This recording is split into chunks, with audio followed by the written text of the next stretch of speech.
Mhm. Awesome, cool. Thank you guys for joining us. It's so good to be here with you. If you don't know me, my name's Patrick. I'm on the marketing team for the Star Wars fan team. Yep, and my name's Eric. I'm on the design team on Star Wars Black Series. Awesome. Great to have you guys with us. We will dive right in. Obviously, we've got, I think, about 35, 40 minutes, and so we want to make sure to get to all your questions. So first up is Chris from Jedi Business. Hey, Chris. Hey, good morning. Thanks for doing this again. Thank So you. my first question is, will we see other Lucasfilm IPs celebrated for the 50th anniversary of Lucasfilm besides Star Wars, like Willow or maybe even Indiana Jones? Absolutely, yeah. We're both Eric and I on the design and brand team. We're thrilled to kind of be able to work with Lucasfilm on the Lucasfilm 50 years anniversary. Obviously, we're focused on Star Wars right now.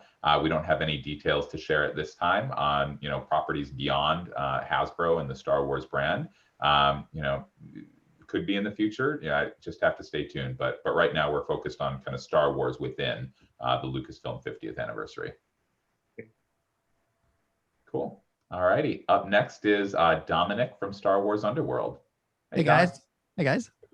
Thank you as always for doing these things. Thank you. One of the most exciting things for us at Star Wars Underworld from the live stream a couple of weeks ago was that you announced you're bringing back the 1999 Phantom Menace Darth Maul packaging, which we're big fans of. Can you talk a little bit about bringing that back for the Lucasfilm 50th anniversary? What goes into bringing something like that back, and why now? So I'm also really excited about it. Those are the movies that I'm personally very nostalgic about, like just going to the toy store. Those are the ones I saw on the shelf. Obviously with celebrating Lucasfilm 50 years, it just made sense to bring that back, especially since that was such like a iconic part of Star Wars toy collecting in a time when that just got brought back for the first time in 20 years. So it was a big return to form. It felt like a milestone that we should celebrate in the Star Wars 50th, and the Lucasfilm 50th rather.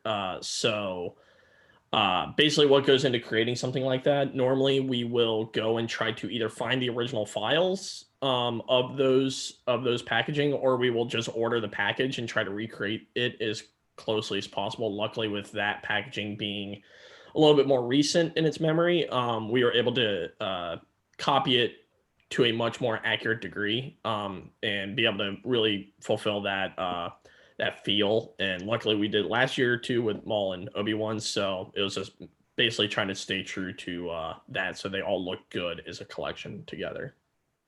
Cool. Thank you. Cool. All righty. Up next is Chris from Bantha Skull. Hey, Chris.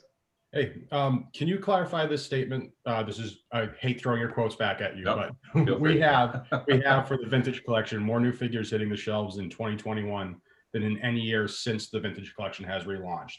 Does that mean since the 2018 relaunch, or over the history of the vintage collection since 2010? And by new, do you mean new tooling, new characters, or just newly numbered figures? If you could just put some clarification to that. Absolutely, yeah. So like you just said, it would be since the relaunch in 2018. I think we've said in the past, like, I don't think we'll ever get back to the levels of 2010 to 2013. I know, and that's true kind of in all of our lines. But certainly since the relaunch, I thought about this when kind of I was speaking it and thinking through it. And that's why I left it a little more general, because I know if we get specific, just never want to create frustration down the line, because obviously this is a fun hobby. It should be fun. It's a good point. There's a lot of different ways to count this. It could be newly tooled figures. It could be just new figures including repacks. Definitely not new tooling. That's why I specifically didn't say newly tooled figures. So I meant the latter, including repacks, but I did go back and there's a chance that this is true. And so again, I'm saying chance, so it might be true, even taking repacks out.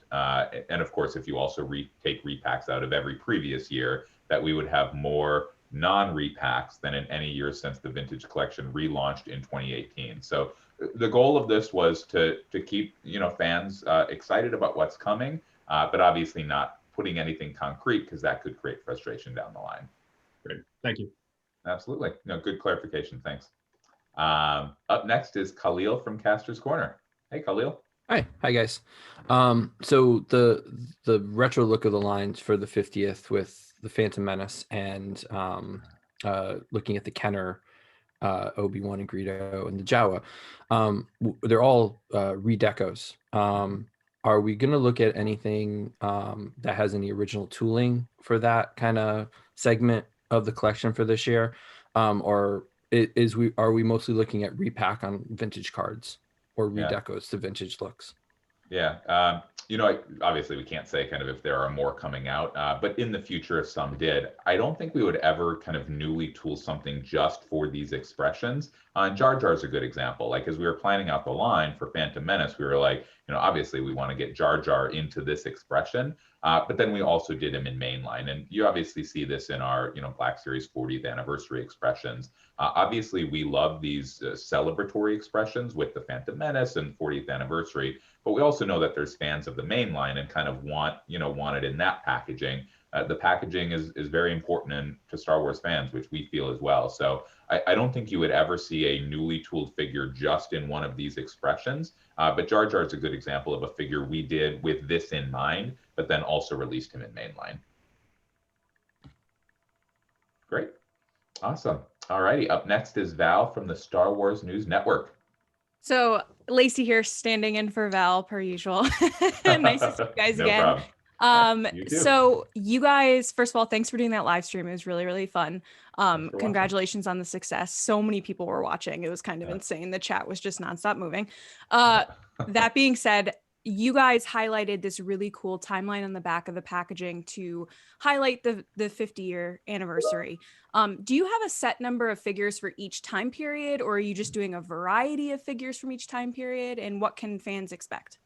Yeah, no, I'm glad you liked the timeline. We did as well. We obviously it's a kind of small detail, but we liked how it kind of really tied everything together and provided a nice wrap around the whole program. There's not kind of a specific, like the same number of figures from each time period. We wanted to do the figures that made sense. And so, that's 4 for the Phantom Menace. It's 3 for the kind of original Kenner Deco, the retro Black Series figures.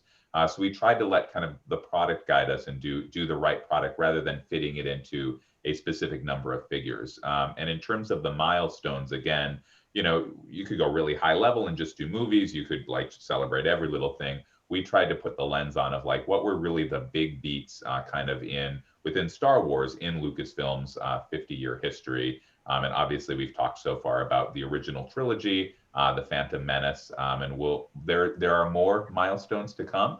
And you can kind of see some of those hinted at on that timeline. And so we're excited to share those in the coming months. Awesome. Love that. Thank you. Absolutely. Thank you. All righty. Back to the top with Chris from Jedi Business. Sure. The 4 announced figures for the Black Series in Phantom Menace foil packaging, and you're doing 3 figures for Amazon in Kenner colors. I was wondering if you might be considering those kinds of tributes for the 3 3/4 inch line as well. Yeah, I mean, as always, can't reveal something that's not.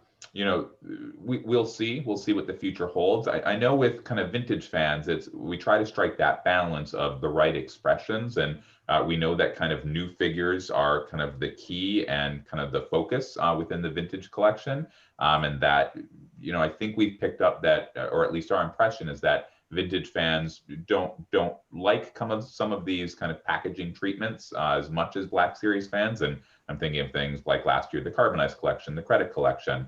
If that's not the case, again, that's the goal of this communication. Like, let us know, post a, article on your site. We'd love to read the comments.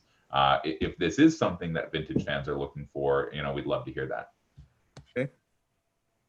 Great. All righty, back to Dominic. So speaking of the vintage collection, one of the reveals on the live stream last week or 2 weeks ago was the Clone Wars Darth Maul.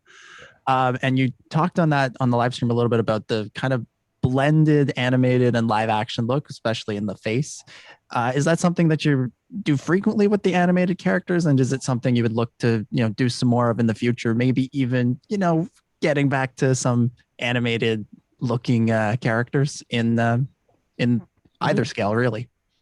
So that is something that we generally try to do with the animated characters in particular. It's especially with Darth Maul, it's a bit more difficult because he does have a live action counterpart, where a lot of those characters end up not having live action counterparts, and he has such an iconic look in the Clone Wars. So that was something that we wanted to capture. We wanted to make sure it looked like Ray Park. But we also wanted to make sure that it very also distinctly looked Clone Wars. Just because like that's where that outfit came from. So that is something that we try to do with any of our characters. We did that with pretty much all of the Rebels characters, where we tried to obviously make them look like they're animated, but tried to give a sense of realism to them back when we released those. So that is something that we try to do. And those are the Black Series Rebels characters, right? Yes. Eric? Yeah, the Black Series ones that we released last year or over the last couple of years. Absolutely. Great. All righty. Back to Chris. What have you got? Sorry, I should specify. Chris from Bat the Skull.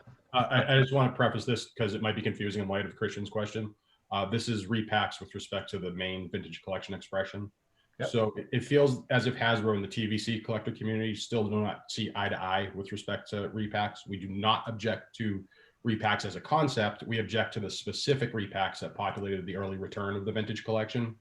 There are no less than a dozen repacks from TVC and Legacy collection, especially Legacy collection, that fans would celebrate as much as newly tooled figures. There are simply not enough mainline waves per year to slot these in those package refresh spots. In short, could we get a true collector-focused archive line for TVC? Yeah, no, it's a good question. A lot to unpack there. Yeah, it's interesting. You mentioned the archive line. Obviously, that's in Black Series. And again, the goal of that is the same as those specialty waves that we've talked about for the vintage collection. It's targeted at getting those figures from the past for new fans, for casual fans. And I mean, you'll see in the archive collection, it's more of those main characters that are kind of more known to fans that we want to bring back to kind of help them build up their collection if they came in a little later. And same in the vintage collection. I think kind of one other piece in this is just, and we've talked about this before, there is kind of development timelines, and it's 12 to 18 months for a figure, but it's also that timeline to make changes to the ways we structure the line. I think you're right. In recent years, even as far back as 2019, we did too many repacks and probably not always the right selections. And so you're exactly right. In 2020, we clawed that back. And we got the feedback like, oh no, it was, we can have more, a little more than this as long as they're the right ones. And so kind of those adjustments are taking place for the future. I don't know if we'll always, deliver the exact items that, specific people want. Obviously, there's kind of the whole community. But I think you will see some changes there. We will have a little more. We're trying to dial in on the right ones. Again, those slots in mainline make sense for the existing fan. That's who they're targeted at. So I think you will see some of those changes come. And, obviously, fan sites have articles and comments of, talking about some of these repacks. We certainly pay attention to that. So, send those our way. I would just like to offer one rebuttal from the TVC community that I feel you'll hear is that for the archive line for Black Series, you did open that up to fan voting. So it did allow some fan focus figures in there, not just new collector focus figures. That would be the absolutely yeah. And there's in one of our other interview sessions, there's an ask about a fan vote, and that's certainly something we could see in the future for vintage or Black Series. That's a good point. Thank you. Absolutely. Cool. All righty. Next, back to Khalil.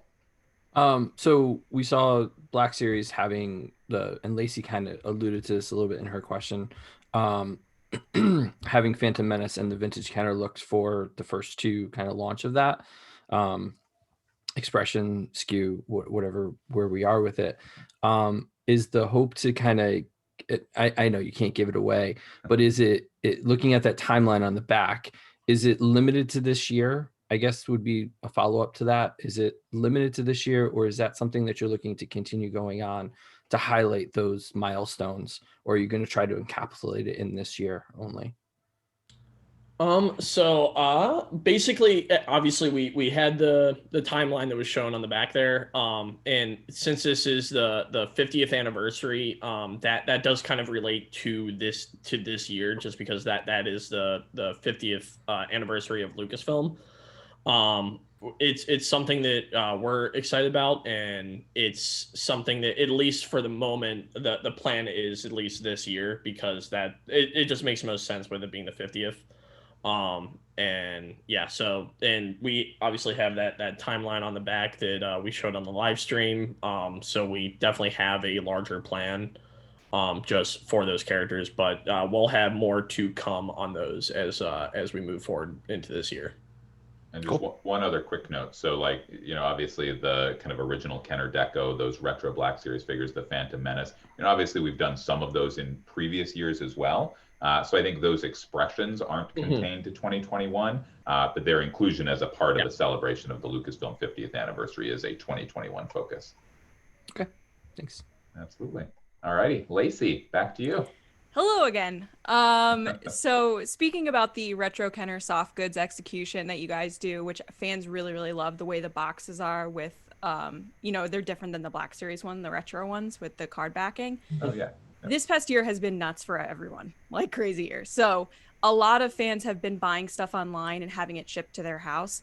Now, I want to preface this with every single figure I've bought from you guys through Hasbro Pulse has been beautiful. In the box, wonderfully packed, showed up perfect. Now, with some of your partners, it hasn't, and I know fans have kind of said that they've shown up either bent or ripped. Is there any plan to roll out either a plastic sleeve or something to protect the figure in transit, or some type of quality control with partners specifically, because they're not shipping them as great as you guys are? It's a good question. I think you're right. Kind of this past year has been nuts, and obviously kind of, across every industry, there's been a huge shift to more online ordering and more e-com. And, I think that'll remain to some extent, even after the current crisis is over. So I think, obviously at Hasbro, we've learned a lot about kind of, the right ways to ship things. And I'm sure we have much more to learn. And I think our retail partners as well. I think, as always, like, basically kind of the world sees these new evolutions, right? And then we react and we learn what's not going right and we strive to fix it. So, as always, like, let us know. And again, kind of these interviews serve as a great kind of source of hearing what the fans are frustrated about. But continue to let us know kind of where we're seeing this frustration. And it's something we'll address both internally and with our partners. Okay, cool. Great. All righty, back to Chris from Jedi Business. I want to say thank you for doing the pipeline reveals. I thought that those were fantastic. The question though I had was, how far out are we seeing those actually at retail? Because I saw that some figures went up on pre-order on Hasbro Pulse from a different toy line, and those had a shipping date of January of next year. So I was wondering, are we going to see those pipeline reveal figures this year still, or is that something that we're looking for in 2022? While we can't speak to the specific release, we can pretty much say that all of those characters that we revealed are either going to be in 2021 or early 22. So that was the plan for those. We're still in development on all of those characters, so we're still actively working on them. And we'll have more to show as we get on with the year as well. Yeah, thanks. No problem. All righty, Dominic, back to you. Yeah, just following up on the pipeline question, is that style of reveal something that you're planning to keep doing in future live streams, or hopefully one day back at conventions? Yeah. So as like Patrick said, like in our live stream, that's something that we wanted feedback on. And if it's something you guys liked, obviously during this interview and other interviews we've done, it seems like you guys really have liked the pipeline reveals. And that's something that we would like to continue to do, especially if the reception has been this positive. It's a great way for us to showcase characters that maybe aren't quite ready to be shown yet, but we definitely want to like let you guys in on like what we might be working on and what might be coming out. It's a fun way for us to do that. Yeah, and I think one other key is we're excited for when kind of those items that we pipeline revealed, we then reveal the product. We hope that fans are excited as well, kind of getting excited for what they'll look like and then finally seeing them. And so we're eager and excited to see what the fan reaction is when we reveal the actual product for those items that we pipeline revealed. Cool. Thank you. Absolutely. All right, Chris from Bantha Skull, what have you got for us? So this sort of piggybacks on Lacey's question. We know that Walmart exclusives are a necessary evil, but the collector woes don't stop with the pre-ordering process. Without a hint of exaggeration, Walmart's packaging of these items borders on willful damage. If the package weren't an important part of the collecting experience, the vintage collection wouldn't even exist. Can we somehow get an assurance that these figures will eventually be available to fan channel as well? As such, those retailers tend to handle the packaging much better than Walmart does. This is for the carded collector, primarily. Yeah, and just again, taking a step back, we fully understand that for the vintage collection especially, and then also for some of our Black Series expressions like 40th Anniversary and the Phantom Menace card backs, and even honestly, like for the Black Series fan and the Black Series collector, like we've seen such a great response to our new packaging. So obviously packaging has such a history in Star Wars, and we're very aware of that. So just know that we're never like, whether it's through Hasbro or a retailer, like we're never like, if the product gets there, it doesn't matter what happens to the packaging. Like I said on one of our other interviews, like we're fans as well, and we say that, and that's easy to say, but it's true. And we're not only fans of like the Star Wars line, many of us are fans of other Hasbro brand lines. And so we experience this in many ways, in the same way that you guys do, kind of waiting for items to go on pre-order, ordering them, receiving them in the mail, etc. I think the answer is similar to what we discussed with Lacey, kind of, and just know that like when we hear these frustrations, like we don't just say, oh yeah, we hear you and we're addressing them and we kind of file it away. Like we are actively having meetings and discussions and figuring out ways to kind of work within the process and rectify some of these things. And I know it can be a slow process, but I also know looking back, 3-4 years ago, things, in many different areas are in a better place today than they were then.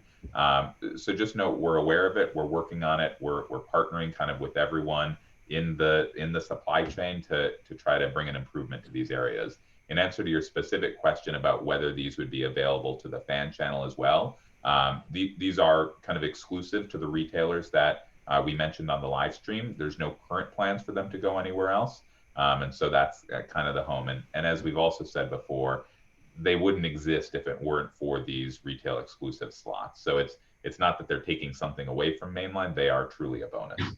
So just to let you know, we've had several anecdotes of this where a vintage collection figure would fit in the box long ways and Walmart would fold it in half to force it in short ways. Completely unnecessary. That's why I said it was on willful damage. Yeah, and again, this is why these interviews they're a two-way street here, and so I will take that information back and discuss it with our team, and we'll do what we can to work towards a better future. Thank you. Yep. Khalil, you're up next. Sure. So we know that you mentioned the 12 to 18 month timeline for going from design to something that's on the shelf or that we can see. Like with Dark Gray, it was a surprise, and I think as Star Wars fans, we like the surprises, and don't want them ruined by leaks on things like that. But with all the properties that are coming out, we noticed this year with Bo-Katan and then Sasha Banks's character in your pipeline reveal, it seems like a little bit of a faster timeline. Are you guys getting some of that art earlier, so that instead of a year after something comes out, we get the figure? And is that something going forward that we could see more of, where it's more with the release of the property in media that we get a figure that kind of matches up? Yeah, and certainly again, the Black Series Costa Reeves, like it's late 21 or early 22, so it might be on that year timing. It's interesting, as you say, like, the child, for example, in episode 1 of season 1, like that was a surprise to everyone. And that's because, Disney and Lucasfilm like made the good choice to keep that very under wraps. And as a result, then obviously there wasn't the child merchandise right away. Although obviously, we're so appreciative with Lucasfilm and Disney for partnering with us to get that product out quickly. So it's kind of like you can't have it both ways. And as a Star Wars fan, like I love those moments of reveal and surprise. I would just say like we have the utmost trust, obviously, in our partners at Lucasfilm and Disney to kind of decide what is appropriate to share and when. And then obviously, as soon as we see it, we get the product out as quickly as possible. And you're seeing that in some cases, and in other cases it takes a little longer. And I think that's best because that's what's best for Star Wars and for the overall experience. Great. Awesome. All right, back to you, Lacey. I am so excited for the Casca Reeves figure, by the way. Just that's an aside. That's great to hear. Hopefully, when the product is revealed, you'll be excited. Yes, I am. I'm very excited. So I kind of said it earlier, like the live stream was just so awesome and you guys are always so open with fans. How often are you going to do live streams? Because the Mando Monday stuff was awesome because we found out something new every week, but I can only imagine the work and timing and prep that goes into that. But how often can fans expect updates like the live stream from you guys? That's a good question. Mando Mondays, I think, was kind of a special moment in time because Mando season 2. You mean you don't want to do it every Monday, Patrick? It would be amazing. I think basically we're trying to find the right cadence, both in terms of just viewing and also in terms of, people buying toys. And, I think we want to not drop, a ton of stuff like we used to in the past, just because then fans might have to pick and choose where they might not otherwise want to. And then I think also we don't want to do kind of a weekly live stream that might be a lot for fans to follow. So I think, what we've been on in the past year is roughly a monthly cadence or so of live streams and other reveal events. So, it's not always a live stream. Sometimes it's through another form. But we try to not let, 2 to 3 months go by without kind of sharing some news. And I think that's probably a good cadence for the future, both in terms of kind of viewing and also in terms of buying the toys. But, as always, let us know if you guys would like, more or less frequent, and it's something we can look at. Always more, Patrick. Thank you. Thanks. All righty. We're going to try to go into some speed rounds here to get us through the next 2 rounds in the next 10 or so minutes. So we'll be a little quicker in our answers, but feel free to follow up. So back to Chris from Jedi Business. So I archive figures on my website, and so the numbering of the figures is really important to me. And I saw that the vintage collection numbering have already been revealed for the Walmart exclusive Endor wave. But I was still wondering about the Bad Batch figures that you talked about on the live stream. If you could tell me what the numbering of those figures are. Yeah, so the Bad Batch figures are they are 1, 2, and 3 in the Bad Batch collection. So it is Hunter, Crosshair, and then the Elite Squadron Trooper. So it's kind of in that order. Then we'll have So that's pretty much the order of those. It's 1, 2, and 3 in the Bad Batch collection. Cool, awesome. All right, Dominic. Can you just talk to us a little bit about what goes into creating something like the Kenner-inspired Black Series figures? Taking something old and something new and smashing them together in such a fun way. Yeah. So basically, we the key, at least at first, is trying to get those original figures and trying to match the colors directly from those. So we will sometimes order those characters in order to be able to have those in hand to be able to directly reference to be able to do that. And luckily, too, with us doing the actual retro line, the ones that are inspired by the actual Kenner sculpt and everything, we have a lot of great information from that we can just pull in general, both in terms of vinyl cape like we had for Obi-Wan Kenobi. So there's also a lot of discussion with Lucasfilm in terms of what things do we want to recreate, what things do we want to still keep Black Series, because these are still highly sculpted, high articulation characters. So we don't want to oversimplify because there might be a weird disconnect there. So like with a character like Obi-Wan, the vinyl cape made a lot of sense, having the lightsaber blade be completely opaque, but we still wanted to keep the photoreal on him because having anything simpler than that may feel strange. And then with the Jawa, there's a lot of discussions that went into whether or not we should do a vinyl cape versus a fabric cape. The vinyl cape, unfortunately, just had a lot of issues with the molded plastic kind of belt that he has. It really interfered with that vinyl cape that we found out. So it's a bit of just give and take working with Lucasfilm to see what is most appropriate. Cool. Thank you. No problem. All right, back to Chris from Banthaskull. So this question kind of got nerfed a little bit from the reveal of the card backs of the Walmart 50th anniversary vintage collection figures. But are these an assortment of figures, or are they individual figures? The ATST driver is an army builder, and Walmart's going to need more of those, obviously, than the other two. Yeah, no, exactly. I think for exactly that reason, they're all individual solids. They're not an assortment, and obviously we're working with all of our markets to get the right volume of each, and that's the benefit of doing them as individual items. Great, thank you. Absolutely. All righty, Khalil. So with the jumping onto the ATSC driver, we saw that he is an army builder, but he's also a vehicle driver. Have previous releases of vehicles and things like that warranted looking at that stuff for Lucas 50th, whether it be in Black Series or vintage? You're saying including vehicles in the Lucasfilm? Yeah, I mean, 50th? it's always been a big kind of expression in Star Wars, and it seems like a really opportune time to kind of capitalize on that. So just wondering if that's in the cards of looking at there in your realms of things that are on your table to look at. Yeah, absolutely. Again, I always blanket statement, can't reveal anything in terms of what would be in the Lucasfilm first 50 years. But you're right. Like, vehicles are a key part of Star Wars. Like, I think without looking at all the other brands, like, they're certainly, I think, more important to Star Wars than the average brand. Like, in many cases, they're like characters in and of themselves.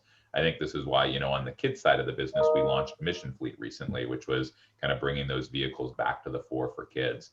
On the fan side, they're definitely a key part of the business. Obviously, the Razor Crest was huge for vintage collection.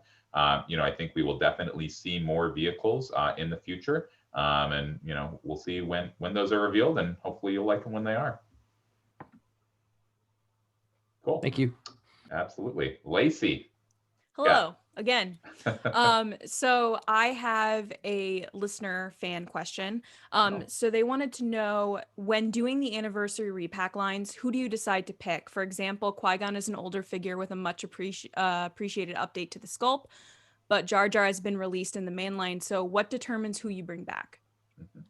So basically what determines who we bring back is who we have available to us in the Black Series. So, like, we're a little bit limited in some of our character selects in terms of characters that both we have and that were released on the original Phantom Menace card backs. So it's looking at the cross section and seeing what characters relate to both that help to determine what characters we pick. So, like, Qui-Gon is a great example of one that we knew we had to get in there because we did Maul and Obi-Wan. It made sense to eventually do him.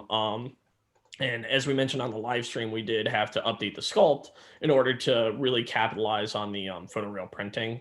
So he will have that update. And that was a great excuse for us to get him out there and to get that update, because that was something that was lacking on that original character. And then for Jar Jar, it was just one of those things where it ended up just working out really well that we were celebrating the Lucasfilm 50th. We had just done him, knowing that we had just released him, though. He did play a major part in that release, and he was another character, a main character that we had access to that was also originally released in the Phantom Menace card backs. So it was just a good opportunity for us to further expand that collection for the card backs in particular, and be able to kind of complete that set more or less. Awesome. Love your posters. Thank you. Much better than my office background. But you have a shirt on, so you have the Star Wars shirt on. So. That's true. We balance out. All right. We're going to Eric does as well, of course. We're going to go speed round here, make sure we get everything in. So Chris, launch our speed round off. Sure. The 50th anniversary Black Series figures at Best Buy, Qui-Gon and Jar Jar Binks, are they going to have the same accessories included as the original ones? Like, Qui-Gon came with an extra hand originally, Jar Jar came with the shield and the Atlau, I think. Mm-hmm. I didn't see those included in the images that were sent out, so I wanted to have you guys clarify that. So at the moment, they do not come with those extra accessories. Because we were recreating that packaging, we were honestly pretty limited on the size and what all we could include in that packaging. if we were to include like Jar Jar's shield and like all of his other accessories that come in the main line, it would really blow up that packaging and make it in a completely different scale. That wouldn't necessarily fit both the aesthetic, and it would just make it a lot wider and a lot bigger. So that was part of the reason why we decided not to do that. And also, at least with the original release, it didn't have all those extra accessories, so that was another part that kind of played into that. But ultimately, it did come down to what we could fit in the package. Cool. All righty, Dominic. In the live stream, you revealed the Elite Squad Trooper from the Bad Batch. Is there anything more you can tell us about this figure? Anything in the design that maybe we should be keeping our eyes open for? There isn't too much that I can talk to specifically about him. You'll find out more about him in the Bad Batch TV show. But at least this is the first time that we have done a completely black clone trooper. So that is one point of difference. And it was obviously, with that being the main point of difference, we had a lot of discussions about like trying to dial in that black. It's not just a pure black. So we tried to make sure that it had a bit of subtlety to it. But yeah, there isn't too much more that I can talk to until the show comes out. I had to try. Thanks, guys. Cool. Chris from Bantha Skull. I'll strip the specifics for speed here.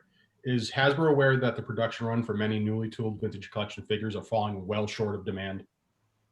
Yeah, absolutely. Yeah. So I think kind of without diving too much in the details, this gets to something of what we said earlier about how it, basically orders have to go in kind of several months in advance. As you know, Chris, kind of, we had a good conversation with the vintage community last year about kind of what the demand is out there. And so, obviously kind of high level, we all want the same thing. We all want kind of, everyone who wants these figures getting them. We're on the same page, and so we're working towards that in the future, and we're already in the process of that for upcoming figures. Thank you. Yep. Khalil? This is more of a deco question. So we saw the Kenner decos in the Black series, looking at kind of like how the retro would have looked as when we were kids. Would we ever see that go for like the little 3 3/4 Kenner retro line, where we'd see more of a realistic paint? Kind of going the other way. Yeah, no, it's a cool idea. It's something we've talked about. I think we try to strike the balance of like, obviously all these different kind of combinations and permutations are cool. We just don't want to kind of drive it too far and kind of split it too thin. But it's a cool idea. Definitely something we've talked about and something we could see in the future. Cool. Thank you. Absolutely. Lacey, bring us home. So everyone's asked my questions, but I will ask a random fun one. Did you guys cry when the Razor Crest got blown up? I cried at so many moments in season 2, but no, I mean it still makes the Razor Crest that I bought fantastic. Obviously, there's the barge, for example, obviously blew up and got much less screen time. Yes, so that's true. If anything, it just adds to the mystique and the legend of the Razor Crest. Nice. For me. Thank you guys for doing this. I appreciate it.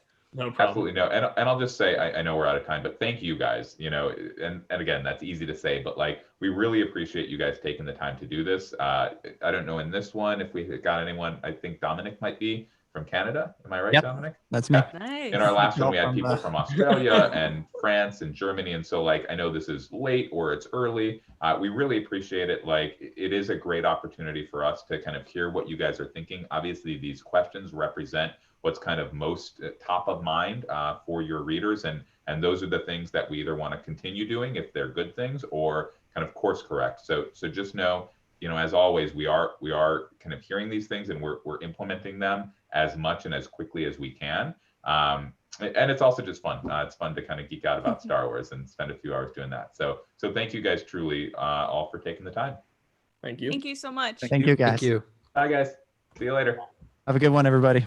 Thanks. Bye.